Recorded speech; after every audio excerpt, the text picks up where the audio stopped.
Southeast Radio's Business Matters with Karl Fitzpatrick.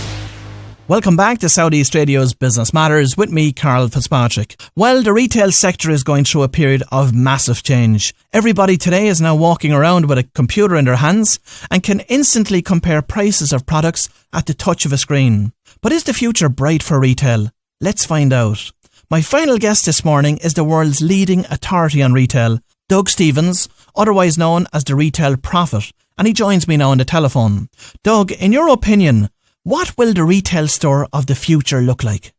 Well, we're looking at a store that's very, very different from what we have today. And certainly we're looking at a store that I think serves a very different purpose for consumers.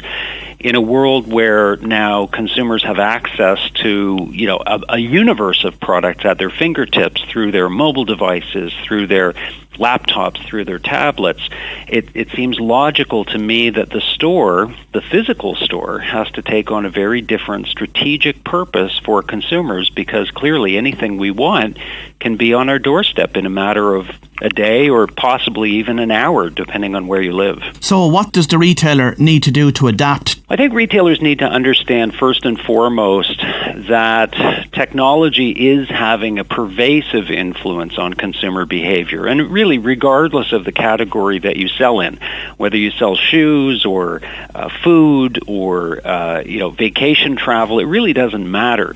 Technology is giving consumers now not only the power to find out what their options are in terms of the product itself, but also to get a tremendous amount of information about the products that they're buying and about the retailers and brands that are selling them. So I think that's the first acknowledgement, to understand that we really are at a point where consumer technology is making a tectonic shift in terms of the behavior of people when they go to purchase things. I think the second thing for a retailer to understand is that in this world of pervasive product proliferation, there really is now the need to understand that nobody really needs what you sell. The product that you sell is not nearly as important anymore as how you sell that product, how you deliver that product to a consumer, and the experience that you put around that. And I think once you start to understand those two things, that technology is making a permanent shift in consumer behavior, and product is much less important now than experience, I think that gives retailers a good foundation to move into this new future. So how can retailers set about creating that experience? Well, I think first of all, it's about mapping out the experience that a customer actually has. And this is what I find most retailers now are stuck on. They're looking at all these new technologies that are coming on board, whether they be mobile technologies or location-based technologies. We hear a lot about beacons being put in stores now that are communicating directly with consumers. And retailers are understandably overwhelmed by all these new technologies coming on stream. And so their inclination is to look at technology as being the starting point for creating a new experience in store, when in fact it really comes down to mapping out in a very deliberate way the consumer's journey through the product selection process. So every single junction and intersection that a consumer goes through has to be deliberately mapped out and designed. And once that design's in place, then a retailer can step back and they can look at the available technologies that they have at their disposal to bring that experience to life, to animate it. And that's really the key. So the hard work right now is determining what your brand experience needs to look like to really and truly delight your customer.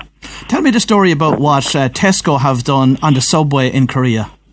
Well, it's an interesting story, and it goes back a few years now, and it was really sort of the shot that was heard around the world. Tesco, in their Home Plus stores in South Korea, had a bit of a problem, and their problem was they just had no real means of growing their brick-and-mortar business.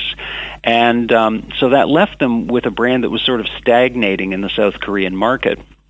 So they did a really interesting thing to grow their distribution, and that was they took images of product shelves, and they put those images in the subways of South Korea, right on the subway platform, and they enabled those images to be shopped with a smartphone. So South Koreans, who tend to commute a tremendous amount, very, very hard workers, spend a lot of time commuting to work, and therefore are very time compressed when it comes to shopping, could shop on the subway platform using their mobile device, and they could actually schedule the delivery of the items that they were buying to coincide with them arriving home at the end of the day. As it turns out, the response to that installation was tremendous. South Koreans were shopping, in droves, and it actually moved Tesco from the number 2 position to the number 1 position in the South Korean market. But really, I think the influence of that was much greater, because what it said to retailers around the world was that your store could be anywhere now. You could literally transport your offering to any place, any time, and that the store itself could be virtual. And so the possibilities around that are just endless.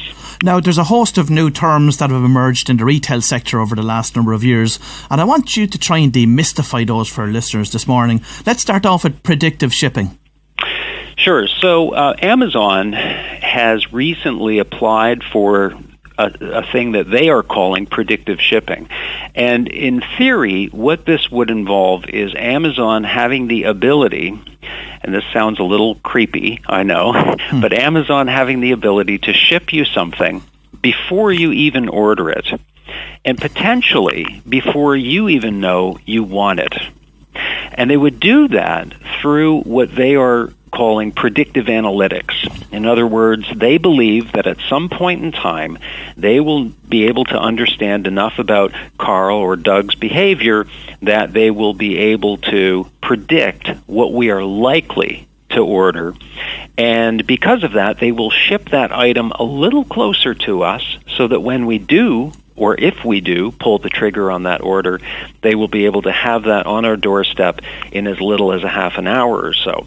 So that's the future that Amazon envisions, and they envision getting there by virtue of a massive data stream that they will have around each customer that they do business with. And in today's reality, that might sound a little far-fetched, but when you start to think about Amazon getting into the grocery delivery business, which they are now in a big way, I think they've just now opened up in the UK for the first time.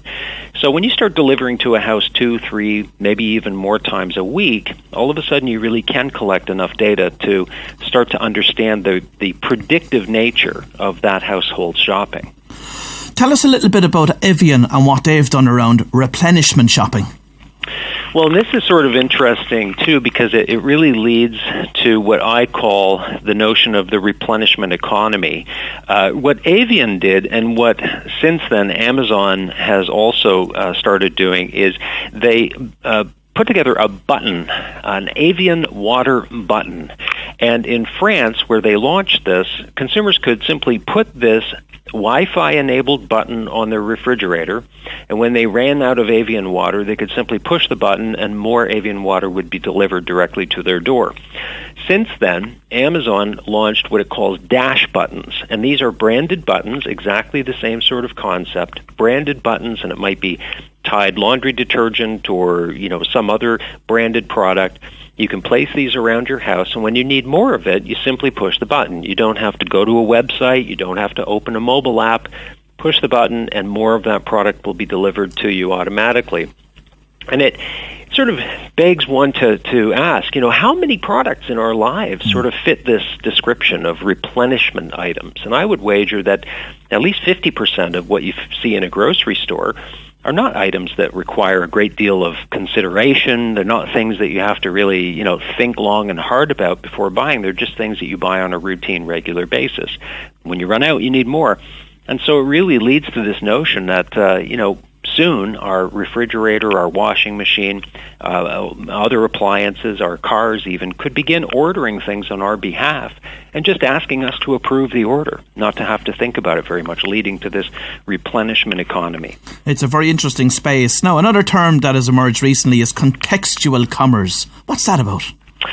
Contextual commerce gets at the idea that we increasingly are going to have offers presented to us that are relevant, things that make sense to us. I mean, if you think about advertising over the last 50 or 60 years, although we've been subjected to a tremendous amount of advertising, it's always been debatable as to how much of that advertising is relevant. And in the past, of course, brands and advertising companies and media agencies have done their best to sort of say, well, if you're watching this television program at 8 p.m. on a Wednesday night, then you're likely the kind of consumer who buys this laundry detergent or, this fabric softener. So they've tried to kind of piece it together as best they could to try and deliver advertisements that were relevant to us. What we're finding now, though, through technology and through particularly mobile technology, is that increasingly brands are going to have an awareness, not just about who we are, but about even where we are and what we happen to be doing. And so the ability to deliver an ad to a consumer in exactly the moment where they would be considering an item or have a need for an item in particular is becoming greater and greater all the time. And so this notion that shopping will not just be a matter of me going consciously and getting the things that I need when I think about it, but it'll be a matter of the things that I need finding me when it makes the most sense. And of course, that's piggybacking location-based technology. Now, let's move on to collaborative consumption, or as it's commonly known, the sharing economy. What's that about? Well, it's about a lot of things, in fact. The sharing economy was something that we were only talking about in very, very nascent terms only a few years ago, and now it's becoming a really big thing. The sharing economy is the idea that we all have things in our lives that we use sometimes for a very little amount of time. They say, for example, the average power drill, and you can imagine how many people own a power drill. The average power drill gets used for about 15 minutes in its entire lifetime. So in other words, we need a hole in a wall, so we go and we buy a power drill and we drill that hole, and we may never use that drill again. The sharing economy works on the idea that there's a lot of untapped capacity there, that I could then potentially share that drill with someone else who needs a hole in a wall, and we could get double the amount of utility out of it, and I could potentially rent it to that person for a short period of time. So that's the sharing economy in principle. But what's happened is we've found that this now applies to a whole number of things. It applies to accommodation. It applies to automobiles. It applies to household items.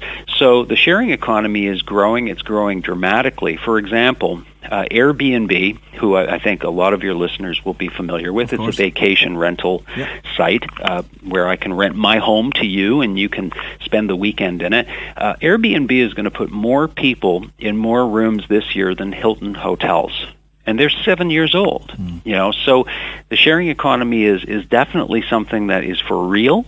It's here to stay, and it's growing at about 25% a year. And in fact, by 2025, we predict that the sharing economy will be the same size as the rental economy around the world. Talk to me about your third shelf concept. Well, the third shelf is sort of this notion that retailers have always sort of managed, two shelves, if you will. There's the shelf in the customer's house where the customer takes the product home and they put it on the shelf in their pantry, and there's the shelf in the store. And consumers really have been, sort of occupied with one of those two shelves. They've either had to maintain the supply of what they have at home, or they've had to go to the store and they've had to shop the retailer's shelves. But now, with technology, the retailer has the ability to put that shelf wherever they want. There's a great example out of China. There's a retailer called Yihaodian, and they're a grocery retailer, and they opened in 2013 1,000 virtual stores. And when I say virtual stores, what I mean is these stores cannot be seen with the naked eye. They can only be seen through a smartphone, and they are literally virtual reality stores. So if you happen to be in a particular spot, where you know that there's one of these installations. You can activate it with your smartphone. You can shop the store as though you're in it, so you can actually pick products off the shelves and put them into your cart, pay for the whole thing, and have everything delivered. And there are 1,000 of these around China. In fact, they put one right in front of one of their major competitors' physical locations, just, I suppose, to add insult to injury. But, so now, in theory, the store can be wherever you want. And so retailers not only have the shelf in the consumer's home that they can market to, they have the shelf in their store which they can market to. They have the ability to put one anywhere. What advice would you give to the local retailers to adapt to this new economy?